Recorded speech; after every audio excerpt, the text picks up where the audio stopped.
Halo teman-teman cerita fiksi AI, apa kabar? Sehat selalu ya. Kali ini Mimin mau cerita nih tentang raksasa jahat yang suka memakan manusia. Sebelum kalian menonton video ini, jangan lupa tekan like, share, and subscribe agar channel ini terus berkembang teman-teman. Dan Mimin juga semangat untuk uploadnya. Oke, langsung saja kita simak ceritanya. Di zaman dahulu kala, jauh sebelum manusia mendominasi bumi, ada sebuah kerajaan besar yang tersembunyi di antara pegunungan tinggi dan hutan lebat. Kerajaan itu dikenal dengan nama Arkadia, sebuah tempat yang makmur dan damai. Namun di balik ketenangan itu, ada legenda yang selalu menghantui penduduknya. Legenda tentang raksasa pemakan manusia bernama Grelnor. Grelnor adalah makhluk mengerikan. Tubuhnya setinggi menara kastil, dengan kulit sekeras baja dan gigi tajam seperti pisau. Dikatakan bahwa ia tinggal di puncak gunung yang tertutup awan, tempat di mana tidak ada manusia yang berani mendekat. Setiap beberapa bulan, Grelnor turun dari sarangnya dan menyerang desa-desa kecil di kaki gunung, menculik penduduk dan membawanya kembali ke gua gelap untuk dimangsa. Desa-desa di sekitar gunung itu hidup dalam ketakutan. Setiap malam, mereka mendengar gemuruh langkah-langkah kaki raksasa yang mengguncang bumi. Dan mereka tahu bahwa jika mereka mendengar suara itu, seseorang dari desa mereka akan hilang selamanya. Tak terhitung banyaknya keluarga yang menangis di malam hari, menunggu hari di mana mereka harus berpisah dengan orang-orang tercinta yang dijadikan mangsa Grelnor. Di desa Arkadia, hiduplah seorang pemuda bernama Egan. Ia adalah seorang pemburu yang gagah dan berani. Meskipun hidupnya selalu diwarnai oleh rasa takut akan serangan Grelnor. Ayahnya sendiri telah menjadi salah satu korban raksasa itu beberapa tahun yang lalu. Sejak saat itu, dendam membara dalam hati Egan. Ia bersumpah akan mengakhiri teror yang dibawa oleh Grelnor, meskipun itu berarti harus mengorbankan nyawanya sendiri. Pada suatu malam, saat gemuruh langkah kaki Grelnor kembali terdengar, Egan memutuskan bahwa ini adalah waktunya untuk bertindak. Ia mengumpulkan peralatan perburuan terbaiknya, busur, anak panah yang diberkati oleh pendeta desa, dan belati dari perak yang diwariskan oleh ayahnya. Tanpa menoleh ke belakang, Egan meninggalkan desanya dan menuju ke gunung tempat Grelnor bersembunyi. Perjalanan menuju gunung sangatlah berat. Hutan lebat dipenuhi dengan binatang buas, tebing curam, dan jurang yang berbahaya. Namun, Egan terus melangkah, tidak tergoyahkan oleh ancaman-ancaman itu. Hatinya dipenuhi oleh salah satu tujuan menghentikan Grelnor. Setelah berhari-hari mendaki, ia akhirnya mencapai puncak gunung, tempat gua Grelnor berada. Gua itu gelap dan dingin.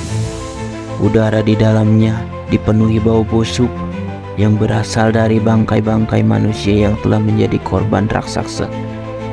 Dengan hati-hati, Egan melangkah masuk, berusaha menahan rasa jijik dan takut yang mulai merayap di tubuhnya. Di dalam gua, ia melihat Grelnor duduk di atas tumpukan tulang belulang, mengunyah sisa-sisa mangsanya.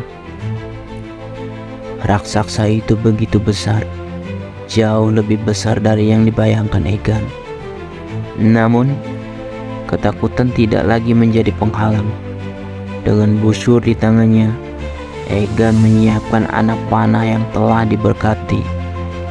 Ia tahu bahwa ia hanya memiliki satu kesempatan. Anak panah itu harus mengenai jantung Grelnor, atau semuanya akan berakhir untuknya. Egan menarik tali busurnya, membidik tepat ke arah jantung raksasa itu. Namun, saat ia hendak melepaskan panahnya, Graelnor berbalik dan menyadari kehadiran Egan. Dengan raungan yang mengguncang gua, raksasa itu bangkit dan melangkah maju, siap menangkap Egan. Namun sebelum Graelnor bisa mendekat, Egan melepaskan anak panahnya. Anak panah itu melesat dengan kecepatan luar biasa, menembus udara dan menghantam dada Graelnor dengan kekuatan magis. Raksasa itu mengerang kesakitan, namun tidak tumbang. Ia terus maju dengan mata merah yang penuh amarah. Egan tanpa rasa takut menghunus belati peraknya dan berlari ke arah raksasa itu. Dengan keberanian yang luar biasa, ia melompat ke tubuh Graelnor dan menikamnya belatinya ke jantung raksasa itu. Untuk beberapa detik, waktu seakan berhenti. Graelnor memandang Egan dengan tatapan kosong, seolah tidak percaya bahwa manusia sekecil itu bisa melawannya. Perlahan, tubuh raksasa itu mulai runtuh. Dengan suara gemuruh yang besar, Graelnor jatuh ke tanah. Darah hitam yang mengalir deras dan memenuhi gua. Egan yang kelelahan terjatuh di samping tubuh raksasa itu. Ia hampir tidak bisa bernapas, tapi rasa puas mengalir dalam hatinya. Akhirnya, teror yang menghantui desanya selama bertahun-tahun telah berakhir. Graelnor, sang raksasa pemakan manusia, telah mati. Ketika Egan kembali ke desanya, ia disambut sebagai pahlawan. Penduduk desa yang dulu hidup dalam ketakutan kini merasakan kebebasan untuk pertama kalinya. Namun, Egan dikenang selama berabad-abad, dan kisah keberaniannya menjadi legenda yang diceritakan dari generasi ke generasi. Namun meskipun Graelnor telah tiada, Egan selalu mengingat pelajaran tentang bahwa ketakutan hanya bisa dikalahkan dengan keberanian, dan bahwa kadang-kadang harga kebebasan adalah pengorbanan yang sangat besar. Terima kasih sudah menonton video ini teman-teman. Jangan lupa ya, bantu like dan subscribe agar channel ini bisa terus berkembang. Terima kasih teman-teman.